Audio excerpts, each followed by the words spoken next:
ఆదికాండము 2వ అధ్యాయం 18వ వచనం. మరియు దేవుడైన యెహోవా నరుడు ఒంటరిగా ఉండుట మంచిది కాదు.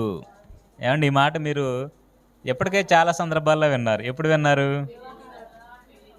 పెళ్లి సందర్భంలో విన్నారు. వాస్తవానికి ఇది పెళ్లి సందర్భంలో చెప్పవలసిన మాట కాదు ఇది. ఏదెను తోటలో ఒక్కడే ఉన్నాడు ఆదాము. ఒక్కడిగా ఉన్నప్పుడు నరుడు ఒంటరివాడు.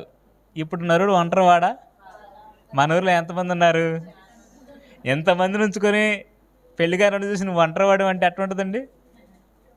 ఇప్పుడు నరుడు ఒంటరివాడు కాదు. ఎందుకంటే ఆ నరుడికి తల్లి ఉంది, ఆ నరుడికి తండ్రి ఉన్నాడు, ఆ నరుడికి అక్కాచెల్లెళ్ళు ఉన్నారు, ఆ నరుడికి అన్నదమ్ములు ఉన్నారు, ఆ నరుడికి ఇరుగు పొరుగు వాళ్ళు కూడా ఉన్నారు, ఆ నరుడికి ఒక ఊరే ఉంది.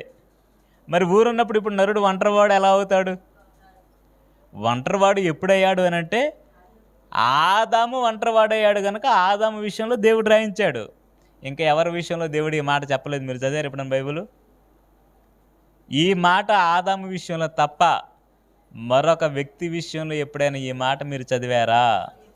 లేదు. ఇది ఆదాముకు మాత్రమే ఉపయోగించవలసిన మాట అండి. ఇది నా పెళ్ళికో వేరే వాళ్ళ పెళ్ళికో ఇది చదివితే తప్పు. అంతే కదా? ఆ రోజు ఏదెను తోటలో అనేక రకాల జంతువులు ఉన్నాయి. ఆ రోజు ఏదెను తోటలో అనేక రకాల పక్షులు ఉన్నాయి, అనేక రకాల జీవరాశులు ఉన్నాయి. లక్షల్లో ఉన్నాయి, కోట్లల్లో ఉన్నాయి. ఇన్ని ఉన్నా మనిషి మాత్రం ఒక్కడే ఉన్నాడు. ఆ ఒక్కడే ఆదాము.